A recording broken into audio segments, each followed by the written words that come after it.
Prezados congressistas, boa tarde. Damos início à parte da tarde com a mesa de tributos federais e tenho o prazer de estar sentado ao lado de José Antônio Minatel, José Roberto Vieira e Maria Queiroz, que vão nos brindar com palestras a respeito especificamente. José Roberto Vieira falará sobre o imposto de renda da pessoa física e educação, o Minatel, exclusão do imposto de renda e da contribuição social sobre o lucro das respectivas bases de cálculo, e a Marielbe, regime tributário benéfico dentro do mesmo grupo econômico, a questão da prova. São temas assim, muito interessantes, né? E de modo que eu passo imediatamente a palavra ao Dr. José Roberto Vieira, que é doutor pela PUC São Paulo e professor da Universidade Federal do Paraná.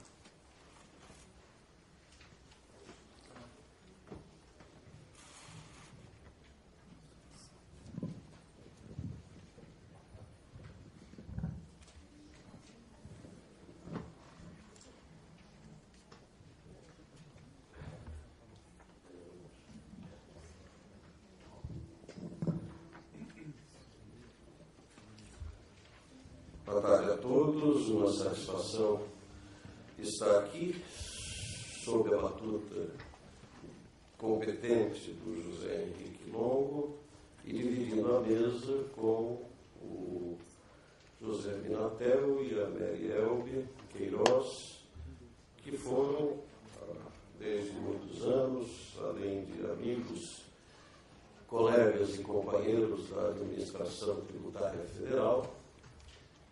É verdade que quando eu estudava Direito, quando eu era garoto, na década de 70, eles já eram professores, mas,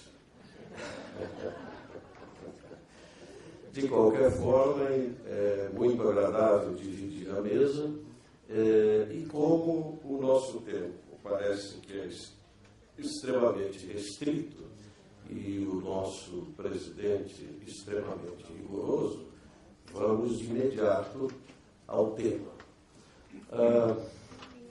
Antes de conversarmos propriamente acerca de imposto de renda e educação, eu diria que há dois pressupostos que nós temos que examinar, que nos equipem para refletir acerca de imposto de renda das pessoas físicas e educação. O primeiro deles, muito conhecido, por isso vamos examiná-lo muito perfunctoriamente, que é igualdade, capacidade contributiva e pessoalidade. Quando nós abrimos o nosso texto constitucional, o preâmbulo nos diz que igualdade é um valor supremo da nossa sociedade. Quando ingressamos propriamente no texto e olhamos para o vasto rol dos 78 incisos do artigo 5º, todos eles estão encimados e influídos pela igualdade, que no caput é um direito fundamental entre os fundamentais. Depois, quando ingressamos no capítulo do sistema tributário, aparece outra vez a igualdade como uma das garantias do cidadão enquanto contribuinte. Esse status constitucional da igualdade, de valor supremo, de direito e garantia fundamental, de garantia do contribuinte, levaram, por exemplo, Humberto Ávila, no seu livro sobre igualdade, a perguntar: a igualdade vale mais que os outros princípios constitucionais? E a sua resposta foi a mesma que deu na metade do século passado um grande constitucionalista que nós tivemos, chamado injustiçado, chamado Francisco Campos, que dizia que não é à toa e nem arbitrariamente que a igualdade antecede a todos os outros direitos fundamentais, porque rege-os a todos. E Souto Borges, intérprete privilegiado do Francisco Campos, diz que, efetivamente, os princípios constitucionais como um todo, servem ao princípio da igualdade. Em matéria tributária, pessoal, todos sabemos que o princípio da igualdade tem um reflexo privilegiado na capacidade contributiva, e, é claro, estamos falando aqui daquela capacidade que é bem superior à meramente econômica, aquela que atende apenas às necessidades vitais básicas do cidadão. E tanto estamos lembrando da capacidade contributiva do ponto de vista objetivo, eleger como fato que faz surgir a obrigação de pagar o tributo um fato revelador de capacidade contributiva, né? Na velha linguagem do Becker, signo presuntivo de capacidade, que seja um sinal que nos permita estabelecer a presunção de que existe capacidade de contribuir para a sobrevivência do Estado, quanto no sentido subjetivo, de adequar o tamanho do tributo ao tamanho econômico do fato e adequar as circunstâncias pessoais de cada cidadão. Agora, uma maneira, talvez a mais adequada de todas, de realização da mensuração da capacidade contributiva é a pessoalidade, a consideração das diferenças individuais para tributar de maneira mais ou menos onerosa. Esse é o primeiro pressuposto para a nossa reflexão. O segundo, a praticabilidade. E aqui eu começo me recordando de duas afirmativas que se contrapõem entre si.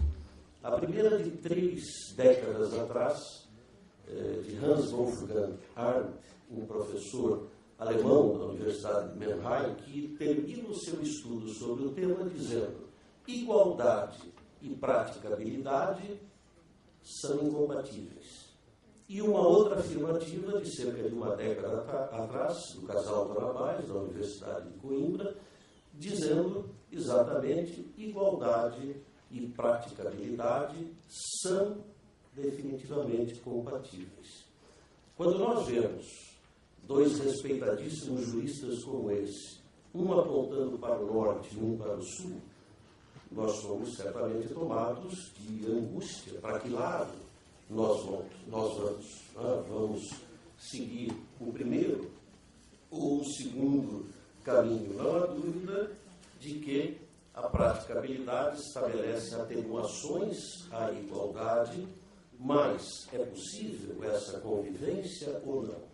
No Brasil, tratar desse tema é uma ousadia, que o digo o Carlos Renato aqui na frente, que escreveu recentemente uma obra sobre o Simples, voltando a tratar desse tema, porque na nossa doutrina, Regina Helena Costa escreveu a única monografia que nós temos, e reconhecendo que a precursora foi a Isabel Dese, lá no seu direito tributário, direito penal e tipo, e só praticamente as duas que trataram desse tema entre nós, que é um tema ainda virgem.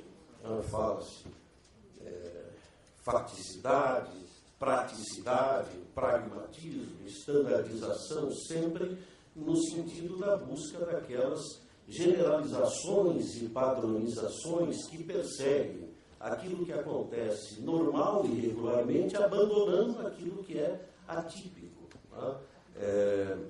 Quais os procedimentos para realizar a praticabilidade?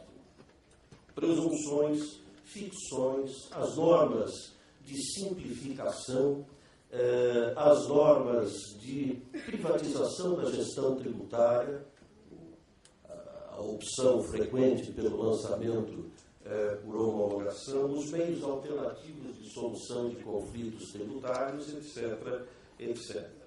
Agora, parece-me que entre nós, se é possível reconhecer, com Isabel Dese no princípio da legalidade, ou com a Regina Helena Costa, a partir do princípio da eficiência administrativa, a presença da praticabilidade no nosso ordenamento, é uma presença que, obviamente, deve guardar uma atitude respeitosa e reverente e eu diria mais, uma atitude dócil e submissa ao princípio da igualdade. Podem conviver? Evidentemente pode, inclino-me pela visão do casal Tarabás, entretanto, é uma convivência em que se deve deixar bem claro o predomínio da igualdade, porque, evidentemente, em função do status constitucional de que goza esse princípio. E agora ingressamos no exame do imposto de renda, que é o mais pessoal, o imposto pessoal por excelência, o imposto personalíssimo de qualquer sistema tributário, inclusive, evidentemente, do nosso sistema tributário, é aquele em que se dá uma concretização, diz a doutrina europeia, de primeiro grau da capacidade contributiva, porque a renda é o dado essencial para estabelecer uma mensuração com maior precisão da capacidade contributiva. O nosso sistema consagra de forma muito clara a pessoalidade, lá no 145, parágrafo 1º, a capacidade contributiva objetiva, no 153, inciso 3, quando elege a renda, no sentido de acréscimo patrimonial, como hipótese de incidência desse tributo, a capacidade contributiva subjetiva, outra vez, no parágrafo 1º do 145, e a igualdade, no 150, inciso 2. Então, esse é o perfil do nosso imposto de renda, que, historicamente, é um imposto que sempre atentou para a dimensão objetiva da capacidade contributiva, elegendo como base de cálculo a renda líquida do cidadão, e sempre atentou para a dimensão subjetiva da capacidade contributiva, tomando em consideração aspectos pessoais e familiares para estabelecer a sua base de cálculo. Se bem que esse advérbio de tempo que eu acabei de usar sempre precisa ser relativizado, porque há pouco mais de 2 décadas atrás nós tivemos, eu ia dizer, um tremor na estrutura do nosso imposto de renda, mas seria pouco. Nós tivemos um terremoto no imposto de renda das pessoas físicas brasileiras, porque as suas estruturas, os seus alicerces foram abalados.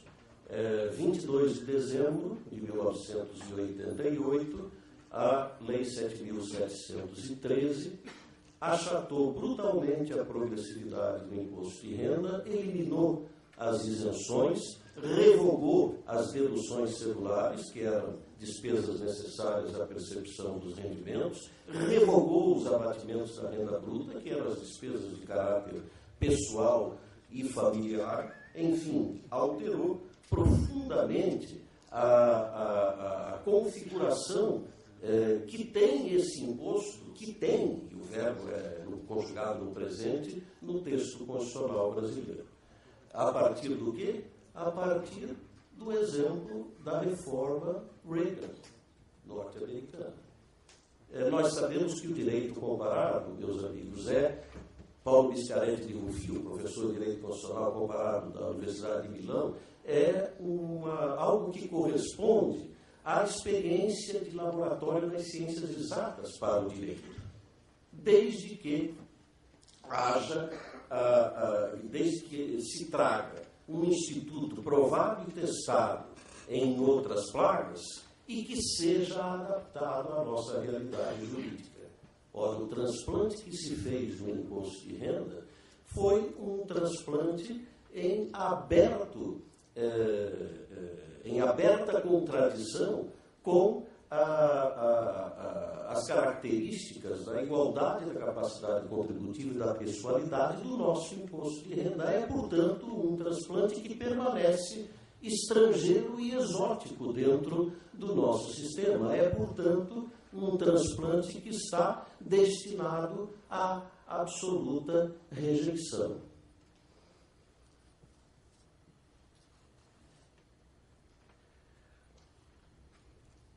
Olhando finalmente porque eu acho que o tempo vai terminar daqui a pouco, e é imposto de renda e educação, então é preciso falar algo de educação, né, pessoal? Vamos olhar para a questão da legislação específica do imposto de renda e, basicamente, da educação. Bom, sem antes, impossível não dizer uma palavrinha, falar a respeito do fato de que a capacidade contributiva tem como limite inferior o mínimo existencial. No Brasil, esse mínimo, obviamente, vamos descartar qualquer cogitação dos VIS 545 do salário mínimo, vamos olhar para o limite inferior da tabela progressiva do imposto de renda, que hoje no Brasil é R$ 1.566. De forma bastante adequada, o nosso judiciário tem adotado o critério mais adequado, buscando as pesquisas do DIESE, do Departamento Intersindical de Estatística e Estudos Socioeconômicos, oriunda a entidade do movimento sindical da metade do século passado, mas ela hoje é reconhecida nacional e internacionalmente pelos seus convênios e pelas pesquisas respeitadas, inclusive com universidades nacionais e estrangeiras, e faz uma pesquisa interessantíssima a partir exatamente de cada uma das necessidades vitais básicas do artigo 7º, inciso 4, educação, saúde, lazer, alimentação, etc., etc., etc., e o que é necessário para uma família padrão, marido, mulher e 2 filhos. E hoje, mais do que os R$ 1.566, que poderíamos dizer é o mínimo existencial para a pessoa física brasileira, do ponto de vista da legislação infraconstitucional do imposto de renda, chega ao valor de R$ 2.278. Ou seja, poderíamos dizer que o mínimo existencial constitucional é 46% superior ao mínimo existencial consagrado na legislação infraconstitucional do imposto de renda. Ou poderíamos, de outro lado, dizer o imposto de renda atual tributa R$ 712, a diferença daquilo que efetivamente é mínimo existencial, onde capacidade contributiva absolutamente inexiste.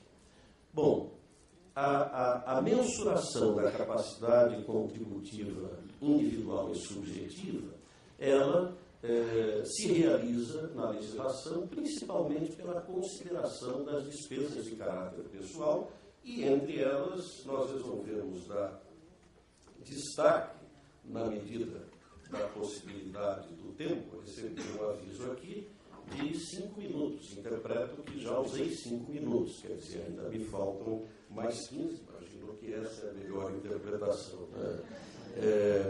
Muito bem. Educação.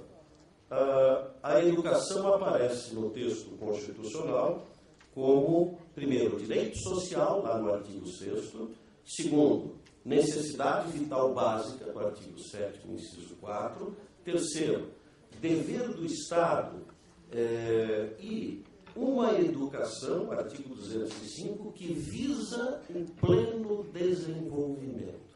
Okay? O que é possível nós deduzirmos a título de despesa de educação? Os pagamentos efetuados às instituições de ensino, de todos os níveis, vamos sintetizar dessa maneira. E só. Tá? Todas aquelas deduções a que estávamos habituados no passado, hoje são impossíveis, das despesas mais corriqueiras nessa área, informática, que é fundamental para qualquer atividade, os cursos de informática não dão direito. Idioma necessário, hoje, para praticamente qualquer atividade, não dão direito os cursos de idioma. Os cursos de preparatórios para concurso pré-vestibular ou preparatórios para concursos não dão direito. Apesar de dizer o texto constitucional que a educação que constitui o dever do Estado é aquela que visa o pleno desenvolvimento, qualquer atividade relacionada com, digamos, cultura, história da arte, pintura, qualquer tipo de manifestação cultural que enseje um curso e algum determinado estudo, não dá direito à dedução, qualquer tipo de curso que vise atividade física, prática de algum desporto, ginástica, dança, balé, que o professor Minatel tanto gosta, eu também, mas só que o Minatel dança, né, com a sua gravatinha cor-de-rosa, não dão direito a nenhum tipo de dedução, e até aqui eu só estou olhando para as restrições qualitativas e as restrições quantitativas. O que é possível deduzir anualmente e por pessoa é R$ 2.830, como se isso fosse suficiente para educar um filho que está, por exemplo, numa instituição de ensino particular, fazendo um curso universitário, e se compre 2, com sorte 3 mensalidades do ano. É pouco dizer que isso é irrisório. Na verdade, isso é um valor miserável. E não se diga que o ensino privado é uma alternativa, de forma alguma. Se o Estado não fornece aquilo que exige a Constituição, o ensino gratuito de qualidade, então, para um grande número de brasileiros, torna-se a única alternativa o ensino privado. Claro que isso ensejaria muitas outras reflexões, mas tentando manter-me fiel ao relógio, eu terminaria dizendo que não esqueçam que ao refletirmos sobre esse tema, nós estamos refletindo fundamentalmente sobre igualdade. E igualdade não é simplesmente um princípio constitucional. A igualdade é o princípio dos princípios constitucionais. Dizia Souto-Maior que é tão significativa a igualdade para o nosso texto constitucional, no sentido de conferir-lhe uma identidade própria, que é pouco nós dizermos que a igualdade está na Constituição brasileira. Em verdade, a igualdade é a Constituição brasileira. Obrigado.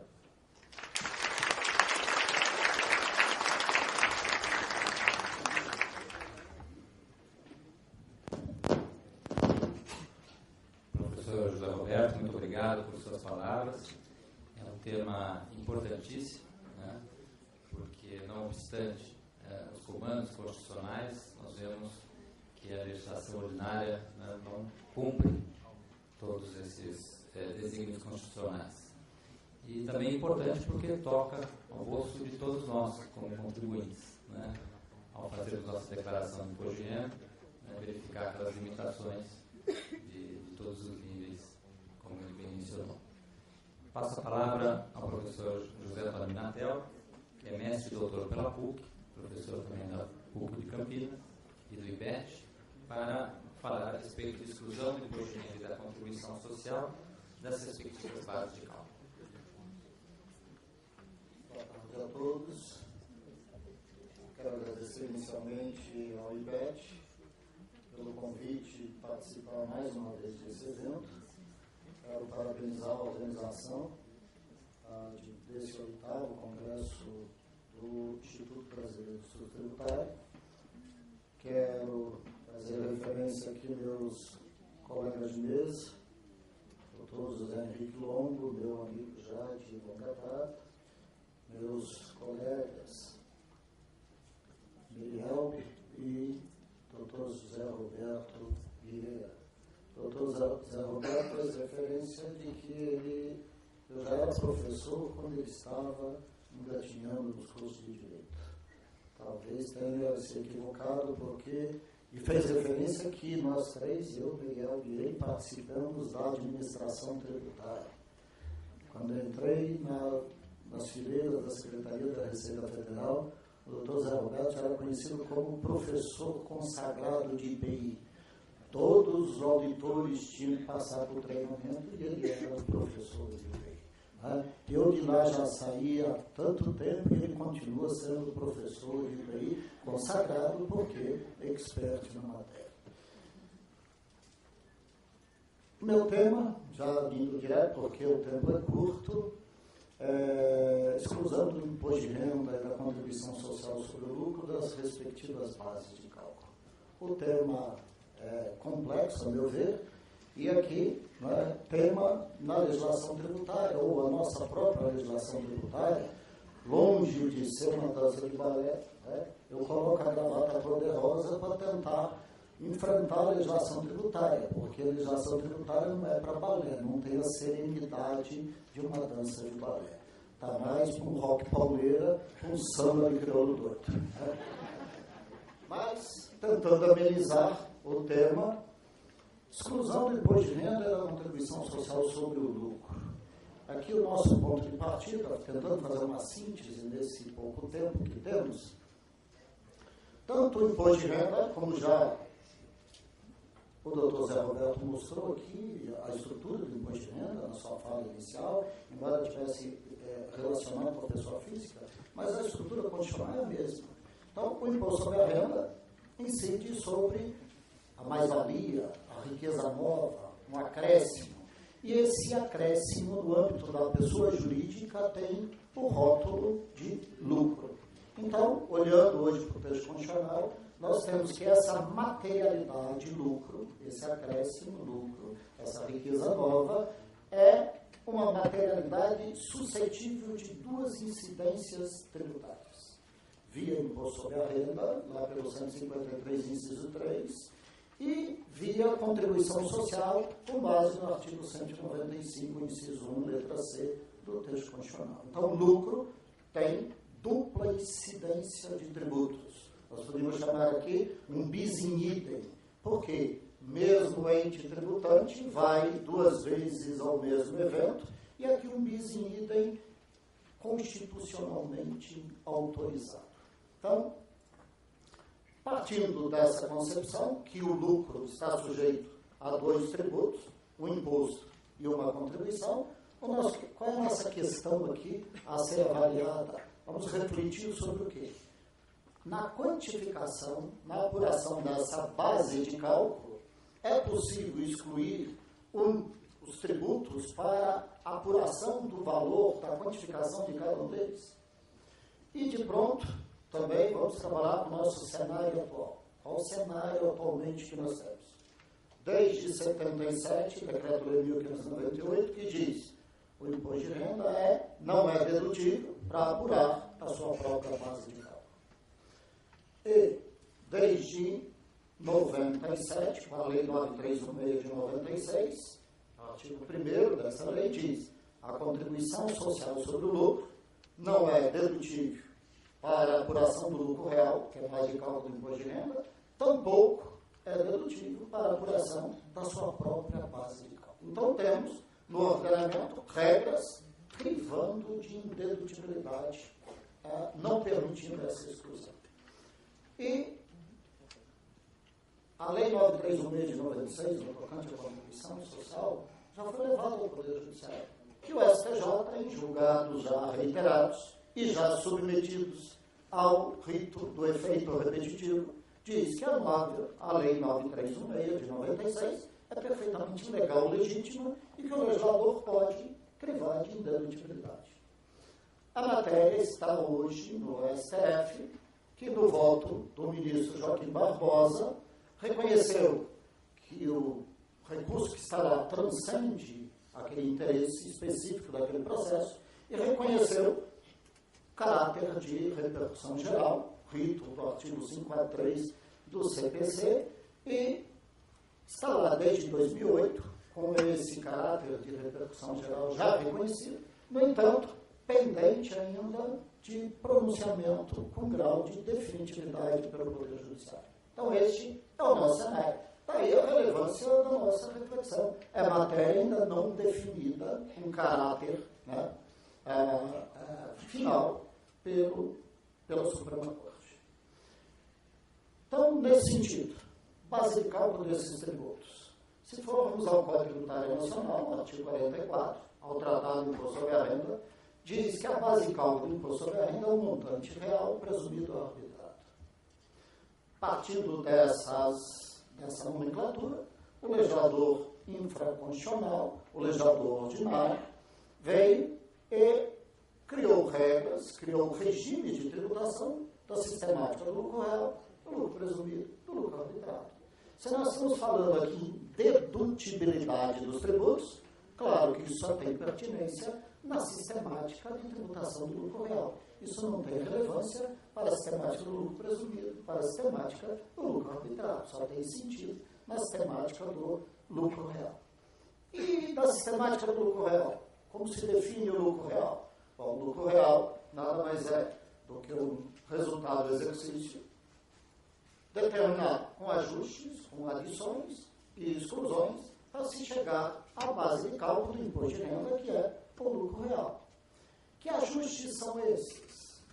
Partindo, então, do resultado do exercício, que é determinado pela ciência contábil, que é determinado pela lei societária, que coloca diretrizes de como devem as demonstrações financeiras serem estruturadas, partindo daquela demonstração ditada pela lei societária, Lei 6.404/76, que diz que eu tenho que partir das receitas brutas, menos os descontos, os impostos faturados, receitas líquidas de vendas, menos os custos das vendas, menos as despesas, mais outras receitas, e chego ao resultado do exercício. Então, todas as receitas e todos os encargos, despesas, devem estar lá registrados por princípios e métodos ditados pela ciência contábil para se chegar a esse resultado societário, ou resultado que, vertido na linguagem da ciência contábil, partindo de diretrizes, métodos daquela ciência, que indica que as receitas devem ser reconhecidas, ainda que não recebidas, e que os custos e despesas devem também ser reconhecidos e quantificados, ainda que não pagos, o que significa emparelhamento entre custos e receitas, segundo o regime. Que regime? Regime de competência. A despesa ou custo está incorrido nesse período, compete a esse período, ainda que não pago. A receita compete a este período, que houve a entrega da mercadoria ou do serviço, deve ser reconhecida, ainda que não recebida. Então, eu tenho técnicas, eu tenho métodos ditados pela lei societária, pela ciência contábil. E aí, então, questão que se coloca diante desses ajustes, nós estamos falando que, partindo desse resultado lá da contabilidade, que segue esses métodos, vem o legislador ordinário, e aqui já fazendo aquela sempre pertinente advertência. Quando eu me refiro ao legislador ordinário, não é no sentido pejorativo. Embora ele o seja muitas vezes, e muito ordinário mesmo, pejorativamente. Mas aqui, então, vem a nossa avaliação. Pode o legislador ordinário crivar de indedutibilidade qualquer desses valores que contribuem negativamente para diminuir o resultado, e crivando de indedutibilidade vem exigir adição para recompor aquela base tributária? Aqui que parece o ponto crítico dessa reflexão. A meu ver, há limite para o legislador ordinário. O legislador ordinário não pode crivar de indedutibilidade valores que negativamente contribuem para diminuir o resultado ao seu talento. Não pode, aleatoriamente, crivar de indedutibilidade. Qual é o papel da adição? E que isso está atribuído ao legislador ordinário. Neutralizar, proteger a base de cálculo do tributo contra instrumentos de liberalidade do sujeito passivo. Se deixar a liberalidade do sujeito passivo, a empresa assume o encargo de pagar as despesas de aluguel da sogra do diretor, da sogra do acionista. Olha, a casa da sogra do acionista, o que tem a ver com a atividade da empresa? Ah, mas o diretor é bonzinho, a sogra dele, sogra é a pessoa mais maravilhosa do mundo. E aí, a empresa vai assumir, faz o contrato em nome dela. Se fez o contrato em nome dela, ela assumiu obrigações. Se assumiu obrigações, a contabilidade deve reconhecer esses valores lá. E aí entra, se aquele valor lá reconhecido, que está na contabilidade, que diminuiu o resultado, é dedutível. E aí, então, é pontual e aí sim é perfeitamente possível o papel do legislador. Essa despesa não é dedutível, porque entra naquele conceito da legislação que diz que são dedutíveis as despesas e custos necessários. E a alusão do legislador, a meu ver, é sábia. E num conceito vago, num conceito aberto. Por que dedutível as despesas necessárias? Necessárias à obtenção de receita ou necessárias à manutenção da fonte produtora. E nesse contexto, todos os encargos necessários, atinentes à atividade, são dedutíveis. Então, a nossa premissa aqui, há limite para a atuação do legislador no crivo da indedutibilidade. No tocante aos tributos, nós temos regra na legislação tributária que diz, como regra, os tributos são dedutíveis no período da ocorrência do seu fato gerador. Por quê? Seguindo o regime de competência. A que período compete esse tributo? No período em que ocorreu o fato gerador. Sendo irrelevante que ele tenha sido recolhido. Sendo irrelevante que ele esteja parcelado, ou reconhecido, ou confessado. Ele é dedutível no período da ocorrência do seu fato gerador, independentemente de pagamento. Bem, essa regra já é regra tradicional do ordenamento, está lá no artigo 344 do Regulamento do Imposto de Renda. Para a contribuição social. Então, o imposto de renda, eu já mencionei aqui, desde o Decreto-Lei 1598, já tinha expressa previsão. O imposto de renda não é dedutível para a apuração do lucro real, que é a sua base de cálculo. Quando foi criada a contribuição social sobre o lucro, em 88, a Lei 7.089 de 88, que a criou, que ela é a inovação do sistema tributário que se inaugurou com a Constituição de 88, quando ela foi criada, não havia qualquer restrição, qualquer previsão legal na regra de incidência, que continua sendo essa até hoje, as leis 7.089 de 88, com os pequenos ajustes que teve, está vigente até hoje. E quando foi criada, não havia qualquer restrição sobre a dedutibilidade do valor da CSL para a apuração dos tributos. Não havia. E, pelo contrário, a primeira regulamentação que veio, por uma instrução normativa da Receita Federal, a Instrução 198 de 88, previa expressamente no seu item 7, a contribuição social sobre o lucro é dedutível para cálculo do IRPJ e também dedutível para cálculo da apuração da sua própria base de cálculo. Portanto, já na origem, nós tínhamos essa previsão expressa previsão de dedutibilidade. A Lei 9316, agora de 96, valendo a partir de 97, crivou de indedutibilidade com a seguinte mensagem. E aqui eu vou ler porque me parece que é um ponto que vai convergir aqui para as nossas conclusões. Diz o artigo 1º da Lei 9316, o valor da contribuição social sobre o lucro líquido não poderá ser deduzido para efeito de determinação do lucro real, nem da sua própria base de cálculo. Parágrafo único. Os valores da contribuição social que se refere a esse artigo, registrados como custo ou despesa, deverão ser adicionados ao lucro líquido do período de apuração para efeito de determinar o lucro real de sua própria base de cálculo. Então, a questão que se coloca aqui é definir se esses tributos, IRPJ e contribuição social, eles, qual a natureza? Eles se traduzem em mera partilha do resultado da empresa, mera partilha do lucro. Partilha em que sentido? Partilha com o Estado. Uma parte para atender gastos gerais a título de imposto, outra parte para custeio da seguridade. Esses tributos são mera partilha ou esses tributos afetam o resultado da pessoa jurídica? Esse é o questionamento. Para isso eu vou me valer da lei societária, que é a lei que equaciona, que dá as diretrizes para a apuração do resultado. Vou lá ao artigo 8.7 da lei societária e diz que o resultado do exercício, já mencionando, parte das receitas, e eu vou lá, tenho 8 incisos mencionando as receitas, relacionando custos, despesas, até chegar ao resultado do exercício. Nesse percurso, para chegar ao resultado do exercício, a lei societária menciona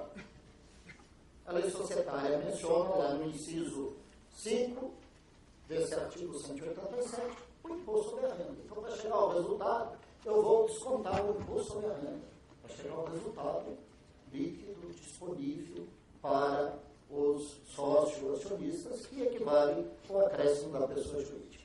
E nenhuma referência há sobre a contribuição social sobre o lucro. Mas vocês poderiam se pronunciar dizendo, mas evidente, a lei societária, que é a lei 6.404/76, não vai falar sobre a lei 7.689 de 88, que é posterior. No entanto, faço aqui a observação. A lei 6.404/76 foi alterada recentemente pela lei 11.638 de 2007 para ajustar as novas diretrizes da lei societária, os novos padrões de contabilidade de caráter universal, e foi ajustada pela lei 11.941 de 2009, especialmente num desses incisos, para falar da demonstração do resultado. E continua não fazendo qualquer referência à contribuição social sobre o lucro. Se é partilha desse resultado, deveria estar aqui, como está o imposto sobre a renda, como partilha do resultado, e, não estando aqui, devo pressupor que ela já está contemplada anteriormente nessa demonstração no conjunto das despesas. E, nesse sentido, a meu ver, essa premissa é confirmada não só pela lei societária, mas é confirmada pela própria lei que a criva de indedutibilidade. A Lei 9.316 de 96, no seu parágrafo único, expressamente diz: os valores da CSL registrados como custo ou despesa, está dando o aceno que contribuição social sobre o lucro é um custo, uma despesa, que assim deve estar lá registrado na contabilidade. E, portanto, ele diz, não é dedutível. Então, aqui entra o ponto da... Pode o legislador crivar de indedutibilidade? A nossa premissa é que ele pode, para preservar a base de cálculo de tributos, contra o quê? Contra a liberalidade do sujeito passivo. Se nós estamos diante de tributo que tem caráter compulsório, não pode, e se tem natureza de despesa e diferenciada do imposto, não pode o legislador ordinário crivar de indedutibilidade aquilo que o sujeito passivo não tem como se esquivar do cumprimento daquela obrigação, porque ela é de caráter compulsório e sendo de caráter compulsório e compondo o resultado, contribui para a aferição do verdadeiro acréscimo, da mais-valia que está nessa materialidade de incidência que está identificando o que é renda, o que é o lucro da pessoa jurídica. É evidente que nesse ponto aqui, nós temos duas correntes bem distintas. Há aqueles que enxergam a contribuição social, dizendo, inclusive, que a contribuição social nada mais é do que um mero adicional do imposto sobre a renda. Essa premissa já foi refutada pelo próprio STF, que bem diz, são dois tributos completamente diferentes e com regimes jurídicos distintos. Então, não é mero adicional. Aqueles que adotam a classificação tripartite, talvez encontrem fundamentos para isso. Há um aceno, inclusive, do ministro Joaquim Barbosa, do despacho, que reconheceu a repercussão geral, exatamente um aceno, a meu ver, com dois equívocos. Num primeiro momento, no despacho, quando ele vem e diz, olha, o ponto relevante a ser investigado e indagado é se estaríamos diante de uma despesa necessária para a pessoa jurídica. Poxa, isso me parece contraditório, porque se é tributo de caráter compulsório, essa avaliação de ser despesa necessária totalmente contraditória. E o outro ponto que ele aborda e diz, olha, e a doutrina também faz referência, e por isso é importante analisar, porque reconhecer a dedutibilidade da contribuição significaria conceder um incentivo fiscal. E aqui, outra vez, o segundo equívoco. Se o tributo é de caráter compulsório, não há que se falar, está se dando benefício fiscal, alusão que foi feita nesse seu despacho de admissibilidade. Eu recebi o meu aviso aqui já, o cartão amarelo, que já está chegando o cartão vermelho. Eu queria concluir essa aqui sintética observação, né? Como diz a Beia, eu tinha preparado aqui 30 páginas, né? E 4 delas eu ia fazer leitura, mas pelo tempo não é suficiente. Então, eu queria concluir no seguinte sentido. Aqui, premissa de concepção. Se entendermos que contribuição social sobre o lucro e imposto de renda são simples partilha do resultado, partilha com o Estado do resultado da pessoa jurídica, é evidente que não estaríamos falando de dedutibilidade para a apuração desses tributos. No entanto, se seguirmos o indicativo que temos hoje na própria legislação societária, no relato da ciência contábil que segue a legislação societária, e na lei do crime de indedutibilidade, que reconhece que a contribuição social sobre o lucro está registrada lá como despesa, o que vem confirmar pela lei societária, essa despesa não poderia o legislador ordinário, e aqui ele seria mesmo ordinário no sentido pejorativo, tá? Vir crivar de indedutibilidade, sob pena de fazer com que um tributo vai incidir sobre o outro, ao negar a dedutibilidade. E com isso, afetando o caro princípio mencionado aqui pelo meu antecessor, o caro princípio da capacidade contributiva, naquela dimensão objetiva que foi aqui mencionada pelo professor Zé Roberto Vieira. Então, quero crer, a matéria está na Suprema Corte, lá na Suprema Corte, eu sempre quando falo que a matéria está na Suprema Corte, me arrepia, né? Me dá assim, um frio na barriga e eu arrepio na coluna. Né? E aí, então, eu uso a gravata poderosa para tentar amenizar esse clima, porque depois desse último pronunciamento da Suprema Corte, que diz com todas as letras do Supremo que PIS/COFINS incide sobre receitas inadimplidas, eu tenho vontade de colocar uma faixa aqui e dizer: Suprema Corte, falta juízo. Muito obrigado a todos.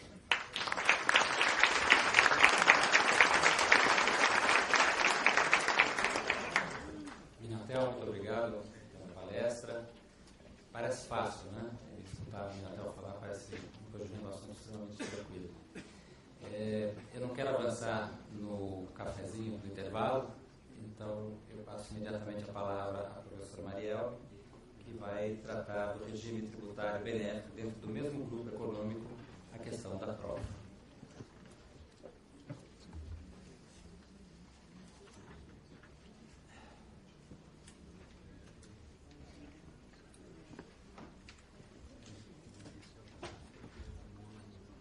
Boa tarde a todos, é uma enorme alegria estar aqui com vocês. Né? Quero parabenizar o nosso querido mestre Paulo Alves Carvalho por mais esse evento, a querida Priscila. Aos meus queridos mestres, né? Vocês já veem logo que eles são bem mais velhos e foi com eles que eu consegui aprender. Né? Posso não saber também quanto eles, mas estou ainda estudando e aprendendo. Né? E quero agradecer o convite e dizer que realmente essa hora é um pouquinho ingrata, mas eu vou tentar ser muito rápido, até porque eles já adiantaram várias coisas que eu dizer com relação à questão da renda, da receita, com a peça patrimonial e da necessidade de haver dedutibilidade de despesa. Portanto, já cortei 200 slides, ficaram só 700 para a gente colocar. Tá? Então, regime tributário benéfico dentro do mesmo grupo econômico, a questão da prova.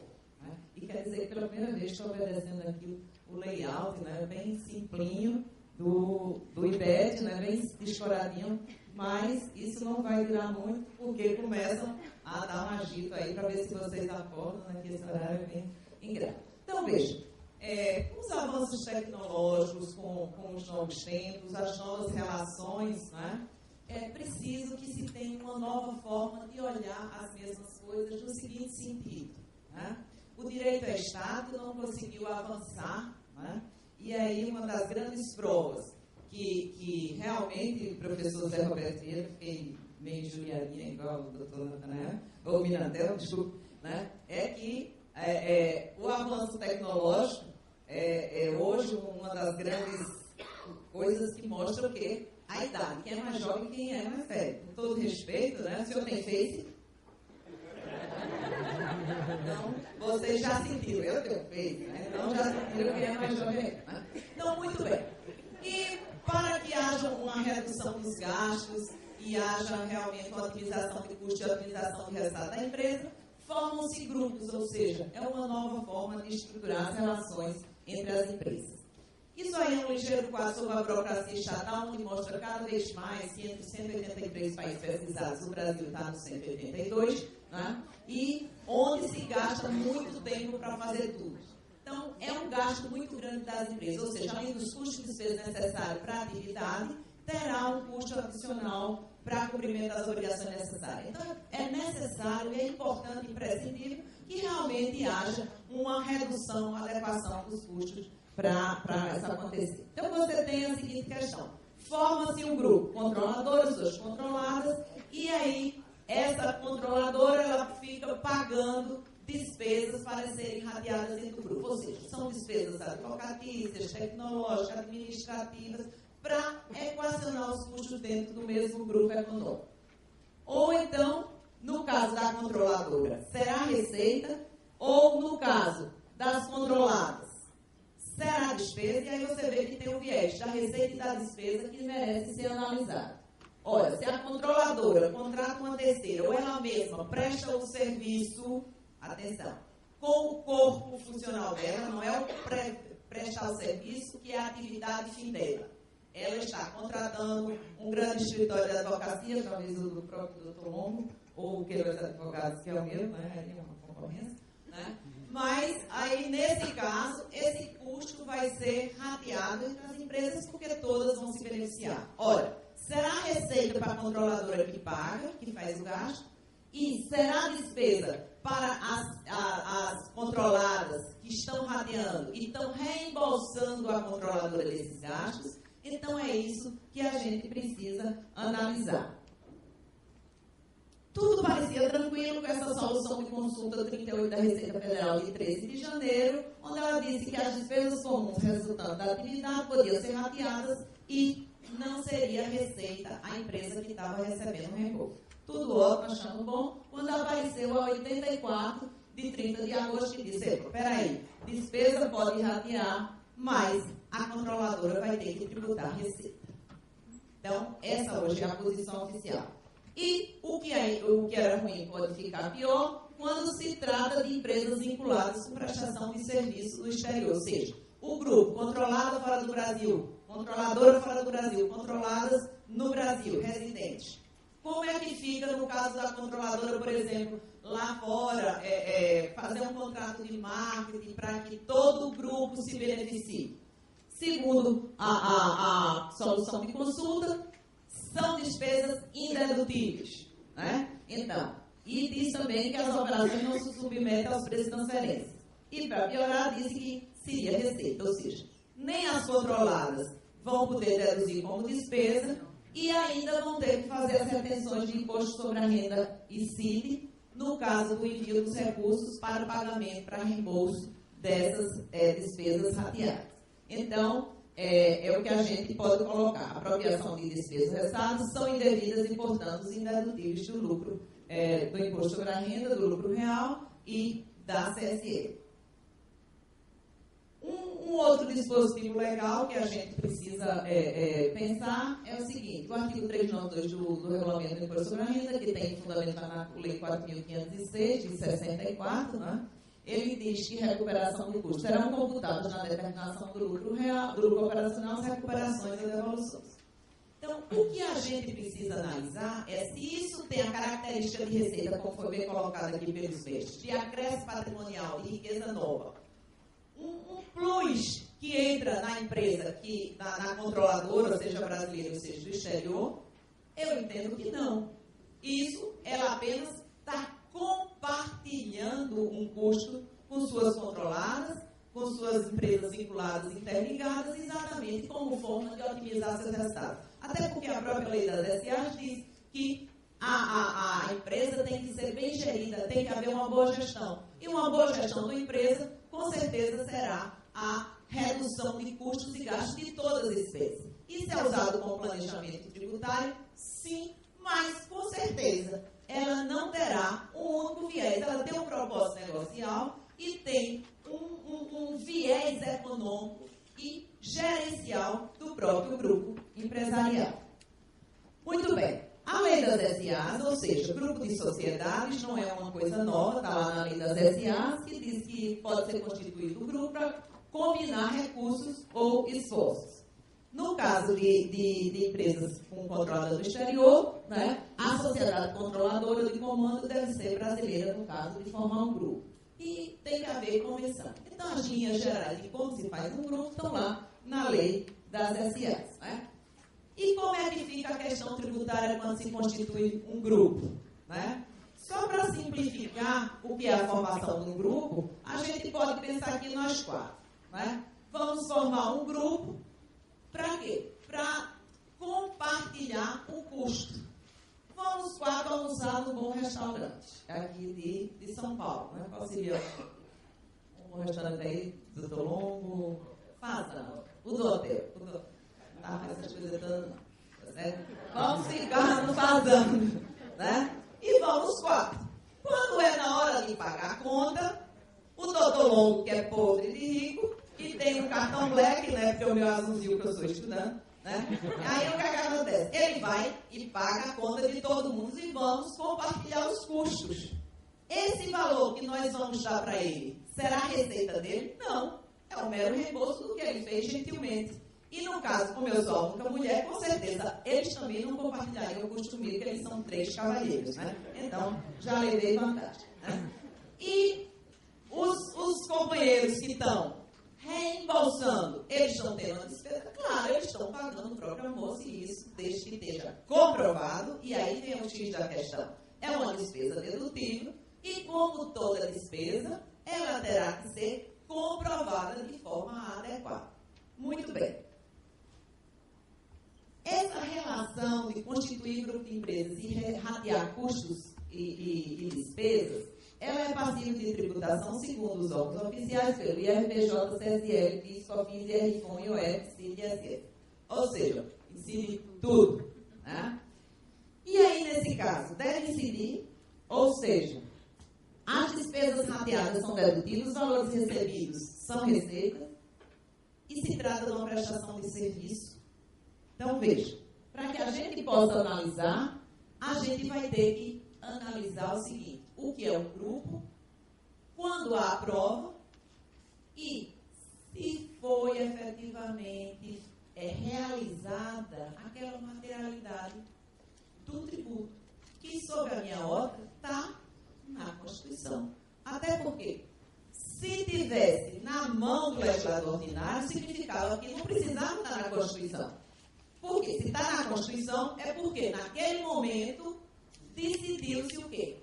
Amarrar exatamente a liberdade do legislador ordinário, né? E muitas vezes ordinário mesmo, e muitas vezes, além de ordinário, preguiçoso, porque no caso da CSL, ele foi tão preguiçoso que ele diz assim: tudo que é da CSL se aplica do imposto de renda. Ele nem fez uma lei própria para contribuição. Então, muito bem.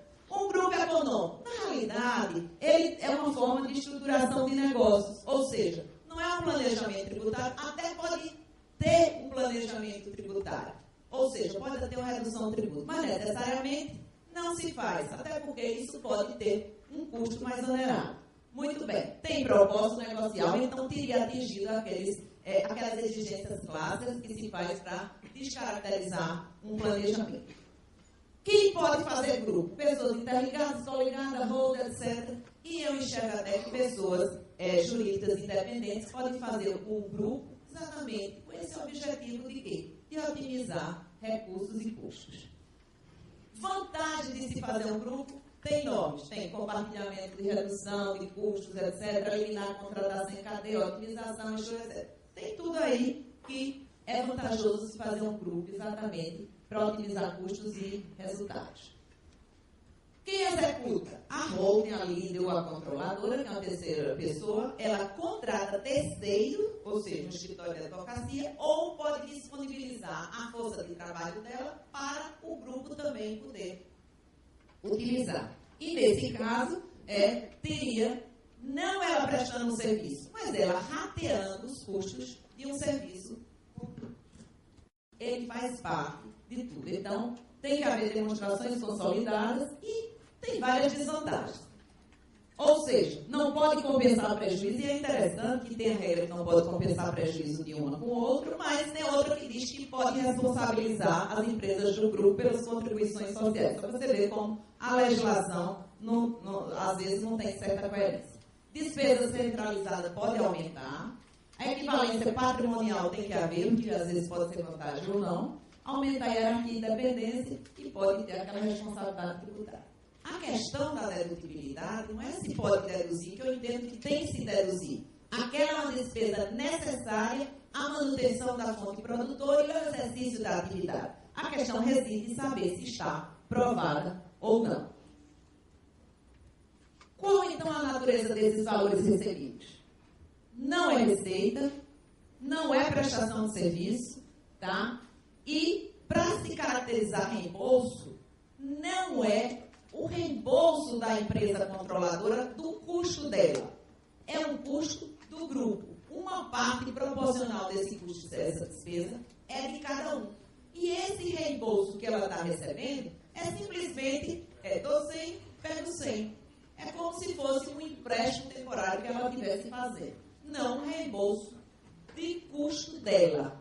Esse custo não é dela. É isso que precisa, quando vai analisar, nem é receita, porque não está crescendo o patrimônio dela, e também não é uma despesa integral dela, porque essa despesa está sendo rateada proporcionalmente, cada um tem uma parte.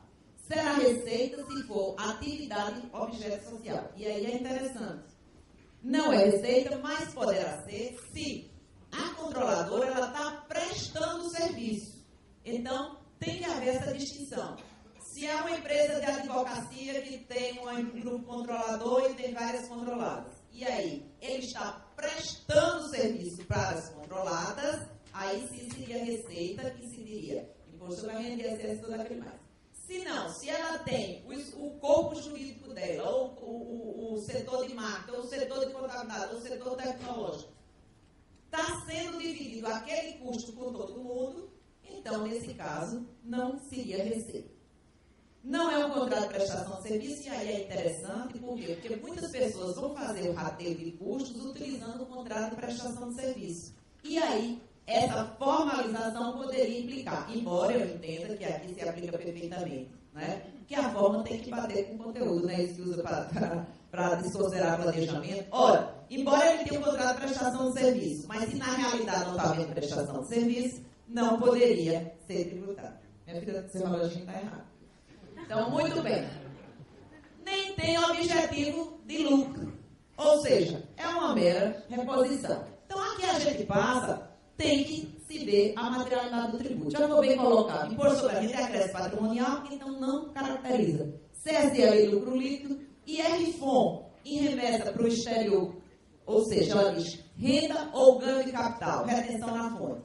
Atenção, aqui é um caso a se pensar. Se está se remetendo um recurso, que se a empresa daqui remetesse para pagando o serviço de advogado de marca, fosse tributável, ela está pagando para a controladora pagar esse serviço, poderia haver, digamos assim, um bypass na tributação. Aí sim, teria um certo abuso nessa forma de agir. Eu entendo que aqui poderia ser passível de RFON, ou seja, se esse valor que está sendo remetido, se não houvesse a controladora intermediária, ele seria tributado normalmente. Então, esse valor que está sendo remetido, eu entendo que tem que haver a tributação. PIS/COFINS, nem pensar, faturamento total de receita, embora a jurisprudência esteja consagrando, dizendo que incide PIS/COFINS sobre esse tipo de reembolso que o outro recebe. A CID chama a atenção na questão da pessoa detentora de licença ou uso, ISS E aí é interessante, quando o fiscal do município vê que houve o lançamento do imposto sobre a renda, ele vai lá e lança, opa, então é prestação de serviço mesmo, tanto é que a Receita já cobrou. Né? Então, não é prestação de serviço. O que vai ter que ser analisado, no caso, é o que está sendo rateado. Que tipo de despesa e que custo está sendo rateado. Por isso que é importante que haja uma análise da documentação e dessa documentação. Ou seja, no momento que você vai fazer o contrato de rateio, vai fazer a emissão de documento, o reembolso do pagamento, tem que se ter cuidado. Eu vou passar alguns itens rapidamente para ver. A Lei 4.506, de 1964, acho que é da época do Dr. Zé Roberto, que eu não sou desse tempo, né? Então, muito bem. Ele diz que as despesas operacionais são necessárias atividade, pagas incorridas e comprovadas. E tem o parecer normativo 32 de 81, que diz exatamente que é necessário quando é essencial, que é normal quando é comum do tipo de operação, razoabilidade, e a prova necessitará identificar, individualizar, quantificar e qualificar o benefício. E essa prova realmente tem que ser muito cuidadosa. Ou seja, quando se pensar em fazer um rateio, não é já sair rateando, não, pelo amor de Deus. Tá? Vocês terão que fazer todo o documento comprobatório, por quê? Porque a jurisprudência está aceitando o rateio e está pegando exatamente a falta de provas para manter a autuação. Eu vou passar alguns casos para vocês, rapidamente. Lembrando que a Lei 8.212 diz que as empresas que integram o grupo econômico respondem de si solidariamente. Aí é interessante, né, Romano? Na hora de compensar prejuízo, não pode misturar um com a outra. Quando chegar aqui agora, mistura, tá? Meio controverso. Então, a gente entra aí na questão exatamente do ônus da prova. De acordo com o regulamento sobre a renda que tem a base do decreto de 1598, ele diz que o ônus da prova é da autoridade fiscal, salvo nos casos em que há a inversão do ônus da prova. E veio o decreto agora 7.574, de 29 de setembro de 2011, que é o novo PAF federal, tá? Está tudo consolidado lá. Ele diz exatamente que o ônus da prova é da autoridade fiscal. Por quê? Isso tinha uma dúvida que o 1598 se dizia só respeito à legislação do imposto, e dizia, então o ônus da prova é só oficialmente do imposto. Não, é para tudo mesmo, já era. Não precisava de lei, mas tem lei, e hoje tem decreto dizendo que abrange para tudo. Né? Como é que você faz a comprovação? Do grupo, ata de assembleia, contrato onde você permite criar o grupo, contrato, convenção constituindo o grupo, tem que ter um controle específico, demonstração do gasto, isso é importante que seja individualizado e especificado, prova do pagamento ao terceiro, prova do desembolso das controladas ou das lideradas para outra empresa, no caso das holdings, né? E a comprovação do rateio. É muita coisa, né? Mas é melhor ter, porque senão vai dançar, chachá, baião e frevo. Frevo até que é bom, tá? Muito bem. Comprovação do rateio. Contrato específico de rateio, tem os nomes, pode encher. Muito bem. Critério objetivo, identificação do proveito, benefício, tá? Ali tem um defeitozinho, mas não foi eu, foi do advogado meu, assessor, que fez aquilo, porque eu nunca erro, né? No mínimo eu me equivoco, eles quem comete essas coisas, proveito, benefício. Cuidados, contratos de mútuos e empréstimo da controladora ou líder do grupo, e aqui eu chamo a atenção em 9. Veja, a cláusula da despesa de juros, ou seja, se a controladora toma um empréstimo e repassa para as suas controladas, ela corre o risco de ter glosado os juros que ela está pagando como despesa dela. Porque ele diz, olha, se ela toma um empréstimo e repassa esse empréstimo para as controladas, esse juro é indedutível porque não é uma despesa necessária. Ou seja, esse empréstimo é necessário para ela que ela está repassando. Então, é preciso um cuidado muito grande. As despesas rateadas não devem corresponder à atividade da pessoa jurídica, senão seria prestação de serviço, e as despesas repassadas devem ter relação direta.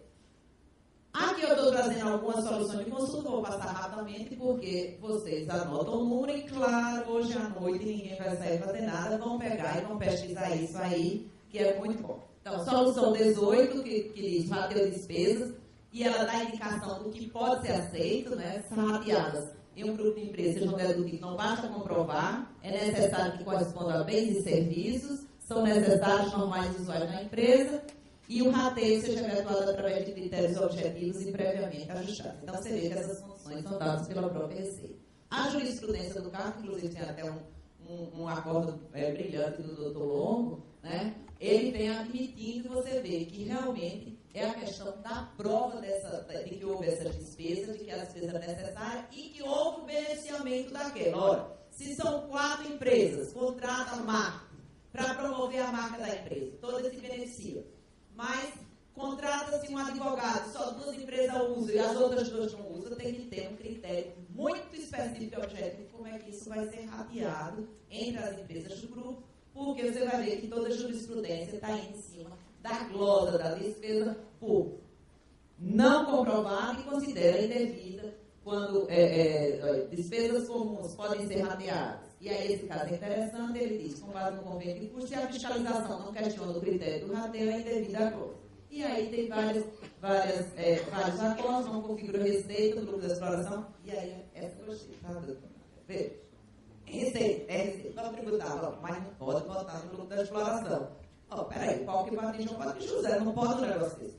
Ou seja, na hora de tributar receita e na hora de aumentar o lucro da exploração, não é? Peraí, tem que haver uma coerência do sistema sob pena de insegurança, não é? Muito bem.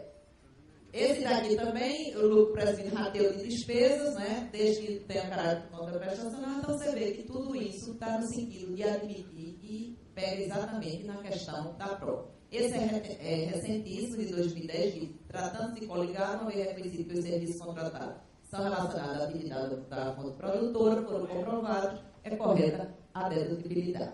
Né?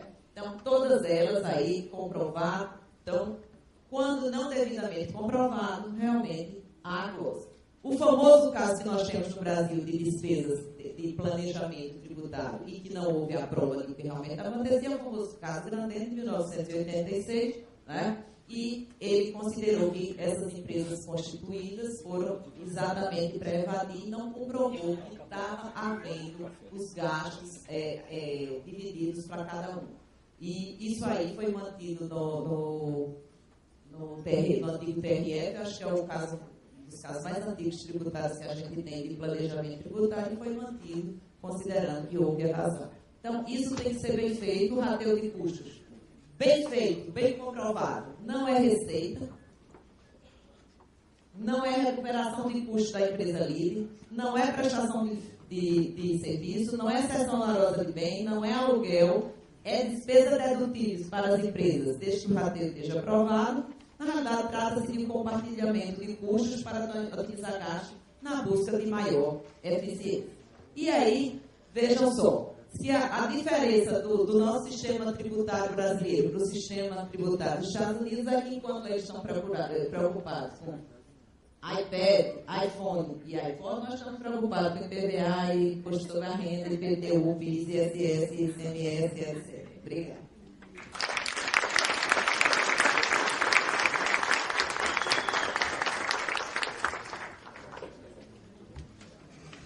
Marielbe, obrigado pela palestra, divertida, né, e com muita informação.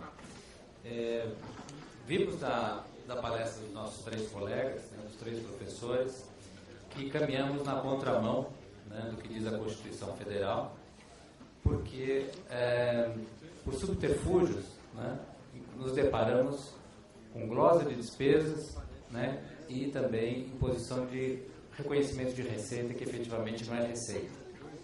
E acabamos por tributar o capital social da empresa, ou então indiretamente aumentando a alíquota, porque se a base não é exatamente aquela, né, mas indiretamente está se aumentando a carga tributária.